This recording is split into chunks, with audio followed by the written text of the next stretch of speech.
kasi ang involved, nagiging baby ng investigation. Yun po napapansin ko sa NAPOLCOM. Pag PNP po, kapwa PNP ang involved sa crime or suspect sa isang krimen, ang tagal ng proseso. Sobrang lenient sila imbestigahan yung kabaro nila.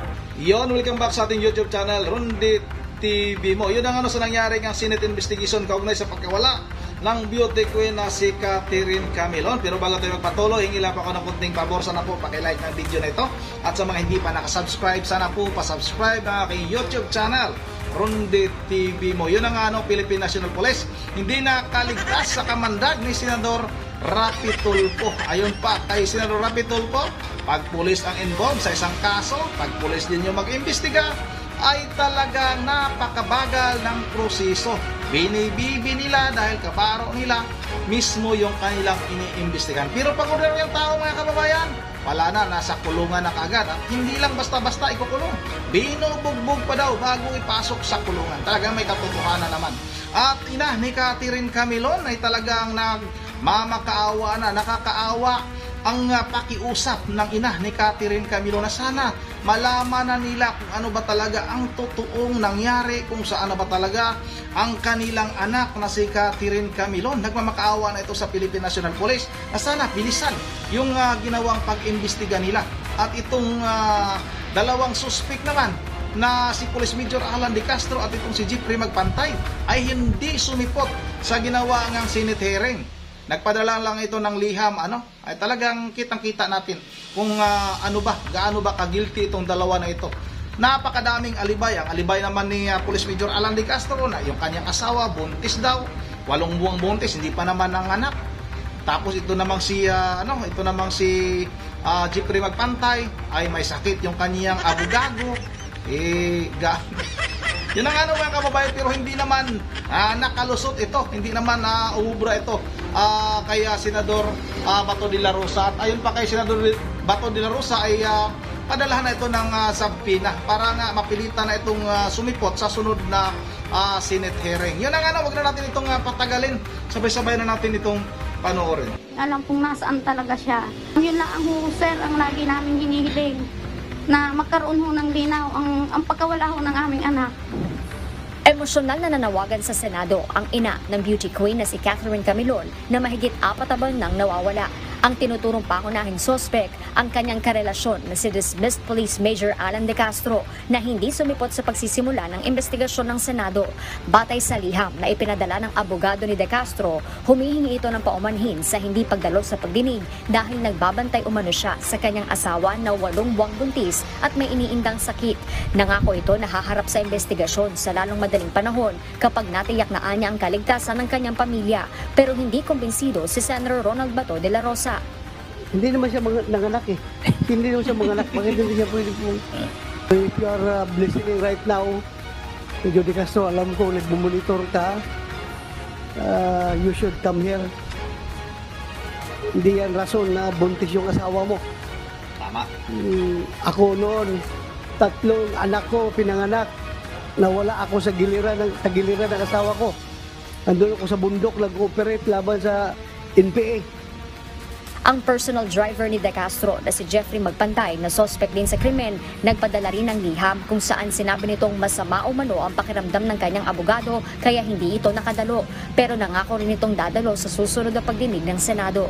Sige, whatever alibi they want to hintayin nila yung subpoena. Yes, sir. And later, pag isnabin pa nila yung subpoena, hintayin nila yung warrant of arrest. So, magiging dalawa yung warrant nila. Warrant nila kung sa krimen na ginawa nila at warrant kami pag Senado. Yes, sir. Yes, sir. You inform them accordingly, ha? Yes, sir. We will be informing them, sir. At dahil sa pagliban ng 2 suspects sa pagdinig, ipinasapina ng Senate Committee ang mga ito. Tinanggal na sa serbisyo si De Castro noong Enero at nahaharap ngayon sa reklamong kidnapping at serious illegal detention kasama si Magpantay at 2 hindi pa nakikilalang suspect. Nilinaw ng Philippine National Police na hindi at large si De Castro at sinang-ayunan din ang paglalabas ng sapina. Your Honor, actually pausapan namin siya kagabi. He was about to join the proceeding. However, he was prevented by his lawyer. So ang i-request sana namin to this honorable body is to issue a subpoena para mapilitang pumunta rito sa hearing, Your Honor. Iimbitahan din sa susunod na pagdinig ang National Bureau of Investigation o NBI at ang Globe Telecom. Ayon sa kapatid ni Catherine, hindi pa rin umano na ilalabas ang datos mula sa telepono ni De Castro kahit may search warrant ang inilabas ang korte na gagamitin sana ng NBI sa investigasyon bilang dagdag ebidensya. Umaasa ang pamilya Camilon na mareresolba na ang kaso ni Catherine at malaki naman anila ang tiwala nila sa PNP. Pero aminado itong mas may kumpiyansa sila sa investigasyon ng NBI. Kahit po doon sa pagkuha po ng DNA sample, wala man lang po kaming nakita na, ito po yung picture ng dugo or yung hair strand po na sinasabi. Wala po kaming nakita ng ganun. Pero yung sa NBI po, alam ko po na yun pong mga tao na involved po dito. Sila po talaga. Pag pulis kasi ang involved, nagiging baby ng investigation. Yun po napapansin ko sa NAPOLCOM. Pag PNP po, kapwa PNP ang involved sa crime or suspect sa isang krimen, ang tagal ng proseso. Sobrang lenient sila imbestigahan yung kabaro nila. Isusulong naman ni Senators De La Rosa at Raffy Tulfo ang pagkakaroon ng isang DNA database ng lahat ng mga pulis na papasok sa serbisyo para makatulong sa investigasyon sa mga tiwaling pulis o masasangkot sa krimen. Yun ang mga kababayan, umaasa itong pamilya ni Catherine Camilon na sana maresolba na kaagad itong paghanap nga sa nawawalang beauty queen. At itong si Police Major Alan De Castro at itong si Jeffrey Magpantay talaga nagpapakita ito na guilty ito. Noon pa, marami itong mga ginawang alibay doon sa preliminary investigation. Hindi makakapunta dahil mayroong mga ganito, mayroong sakit, hindi maganda ang pakiramdam itong si Police Major Alan De Castro. Ngayon naman, itong si Jeffrey Magpantay naman, yung abogado naman daw niya, ang hindi maganda ang pakiramdam. Ano kaya kung ulamin na lang itong mga ito? Ayaw naman talaga humarap itong mga taong ito.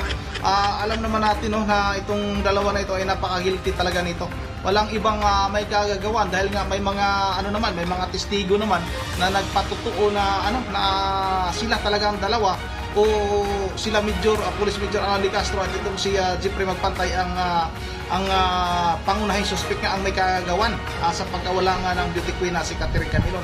Akala ko nung una 4 ito pero kahapon nung Senate hearing nga na ginawa ay binasa nga doon, binasa ng CIDG na tatlo lang pala itong involved sa kaso na ito.